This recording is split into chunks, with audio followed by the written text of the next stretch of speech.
tinha quase que uma crença sobre isto, porque o abandono precoce, os estudos do espírito também limitava, a quebra do vínculo, etc., desenvolveria muito mais psicopatologia. Mas o que não se percebia também, ou que não se levava em conta, é que esta era também um tipo de população onde os fatores genéticos, congénitos e perinatais eram muito mais patognomicos do que nas outras populações. Mais mães e pais toxicodependentes, alcoólicos, mais violência. Você sabe que a exposição à violência desde, hoje já sabe, desde a barriguinha da mãe, não é? Já começa a ter influência na neurogênese e coisas do género. E, portanto, a genética também é chamada congênese, ou seja, a hipótese de haver mais pessoas nas populações que eram filhos de parentes próximos, era muito maior, porque esta é uma realidade. Todos nós recusamos devido ao mito freudiano do Édipo, mas que é uma realidade do dia a dia. Nós temos muita gente em Portugal, às vezes a televisão mostra-nos isso, lemos isso de vez em quando, que são filhos do pai, que é avô, que é primo, etc. Portanto, há aqui também um conjunto de fatores que nós não devemos ter qualquer repúdio em falar deles, porque são fatores que contribuem também para esta questão. Isto é, emerge a maior probabilidade de haver fatores constitucionais a atuarem em termos psicopatológicos. E, portanto, a coisa simplista de que se nós damos uma boa educação às pessoas, não têm situações depois, quando são mais crescidinhas e que o amor tipo trata, é bonito e é romântico, mas não há uma evidência. O amor ajuda. Ajuda muito, ajuda. É das coisas que mais ajudam ao ser humano. Mas não faz milagres. Milagres faz Deus para quem acredita nele. E, portanto, nós temos, a própria vida tem recursos que nós ainda desconhecemos, mas que temos a habituar a conhecer. Eu quando me disse há pouco que cuidado com o conceito de maldade. Pois, que é um conceito referenciado socioculturalmente e historicamente. Porque, vá lá dizer a alguém, se houvesse essa possibilidade, claro, no século XIV, que ter um escravo era uma maldade. A minha amiga, quando eu escrevi, era internada ou expulsa da cidade. E, portanto, há aqui, digamos, um processo sociohistóricos que também hoje também temos. Mas também hoje temos, às vezes, o pós-modernismo, às vezes também cai no extremo, que é a maldade é relativa e é admissível. Isto é, a extinção dos clitóris nas mulheres do boneco anão. Quando se fala em direitos humanos e integração universal, dizem, não, mas isso é uma concepção digamos, revolucionista, digamos, amoral, porque estas pessoas fazem isso há milénios e quem somos nós para dizer que aquilo está mal. Quer dizer, somos os mesmos que dizemos que está mal fazer guerras, que está mal matar os outros, quer dizer, somos os mesmíssimos. Não podemos também ter relativismos que ultrapassem uma concepção mais ou menos harmonizada não é, daquilo que é moral. E, portanto, o conceito de mau e bom também está muito encerrado nestas perspectivas. Só para pegar no conceito de psicopatia, e para dizer que o conceito de psicopatia é um conceito que clinicamente é confuso, porque ele está muito, se quiser, imbuído sociológico e juridicamente. Ou seja, ao psicopata, para além de nós associarmos aquela pessoa com um tipo de personalidade antissocial, como, por exemplo, o DSM-4, ou seja, com... Pode começar por aí. Porque, vamos ver, o DSM-4 não tem lá uma categoria chamada psicopatia, não é? Agora, o que nós sabemos é que a maior parte dos sujeitos que nós classificamos como psicopatas são, digamos, sujeitos quase em 100% portadores daquilo que nós podemos diagnosticar como perturbação grave, antissocial. Com, digamos, com a morbilidade de traços narcísicos, muitas vezes esquizoides, hostis, etc. E toda a conjectura mais abrangente, digamos assim, da exposição, se quiser, e das repercussões desse tipo de personalidade do ponto de vista social, nós muitas vezes chamamos psicopata, tá? E há também a ideia da delinquência, não é? Ou, por exemplo, nós nunca chamamos um psicopata a uma pessoa que não tenha, digamos, cometido ou esteja a cometer um ato delinquente ou um crime.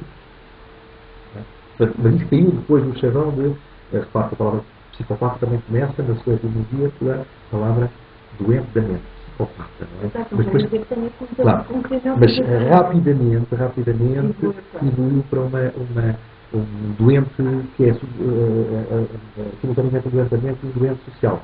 E, portanto, sai fora de uma categoria nosológica, digamos, de nível associado às pessoas, por exemplo, da DSM-4, que é a personalidade antissocial, para ser uma categoria mais abrangente levando à doença em termos também sociais, não em termos individuais, mas em termos da sua repercussão social e jurídica. Para si, doutor, quais considera ser os aspectos fundamentais da investigação criminal? Olha, hoje em dia há uma coisa que é fundamental, que nós não temos dado muita relevância, mas temos que começar a dar. Aliás, os pratos de investigação que são em volta das pessoas que têm interesses, sejam eles quais forem, a investigação criminal, que é a cena clínica. A cena clínica como sendo o aspecto fundamental a preservar, o laboratório, o maior controle possível de todas as variáveis para que depois possam ser estudadas e manipuladas. Portanto, esta é a questão. Não é baseado só na intuição, como se baseava o famoso Sherlock Holmes, e assim que era efetivo ou positivo, mas às vezes não sabia como, não é? Era por intuição que lá. E a intuição é importante em todo lado, em todas as investigações, os processos de abdução, os eurecas, seja o que for, mas se não for com uma estratégia hipotética ou dedutiva, baseada na evidência e na manipulação controlada de variáveis para observar os efeitos, nós não vamos a lado nenhum. Portanto, nós evoluímos sobretudo por esta via. E, digamos, a investigação criminal tem de, para já, modernizar-se do ponto de vista dos meios. Renovar, de facto, a formação das pessoas que fazem investigação criminal. Como sabe, a atividade criminologista é uma atividade relativamente recente no que diz respeito à formação. Tem meio dúzia de anos. A primeira formação básica de criminologia é da Universidade do Porto, do final dos anos 90. A formação antes da qual não havia. Portanto, as pessoas eram formadas uma espécie de profissão, eram tarimbeiros, iam aprendendo, etc. E era muito diversificada. Claro que a criminologia também deve ser diversificada, porque é uma espécie de caleidoscópio, portanto, ter múltiplos olhares. Mas para formar um técnico com essas competências, nós temos que ter, de facto, uma formação que tenha justamente esse tipo de preocupação, de dar ferramentas diversificadas para a atuação num fenómeno que, mercê das suas circunstâncias, é irrepetível. Quer dizer, um crime, tal como se passou, ele é irrepetível. E eu não posso manipulá-lo. Embora hoje possa manipular, por exemplo, até informaticamente, condições de estado. Aliás, nós, no caso médico, tentamos fazer foi, quando fizemos a primeira simulação em 3D do desaparecimento da menina, para ver se estas variáveis estivessem assim, se isto acontecesse assim, o resultado era este. Mas não tivemos hipótese. Há a cena de tudo, toda a gente sabe que não houve sequer separação, não pode haver de estágios, uma série de regras, mas não foi só neste caso. E não é por isso, diga-se já, que este caso está mais difícil de resolver que outros. É por outros mecanismos estranhos à cena de crime e ao crime assim mesmo. Mas a cena de crime, hoje, o cuidado da cena de crime, considerar a cena de crime como o laboratório fundamental de toda a investigação criminal, é o grande passo, o grande desafio de todas as polícias e todos os agentes de investigação criminal, que não sejam polícias, lá está, outras pessoas que não são polícias, participam nessa missão, mas que devem ter, a minha conta, como fundamental, a preservação exata de toda a cena de crime, cuidando dessa cena como se fosse um laboratório sobre o qual se vão posteriormente realizar manipulações variáveis para o fim de observar efeitos. E perceber que tudo é importante na cena de crime. Portanto, essa preservação e considerar um laboratório impecável, que depois tem de ser transportada para estar temporicamente de outros meios, dos meios informáticos, fotográficos. Bom, esse é de facto, esse é o grande passo que Portugal está a começar a dar.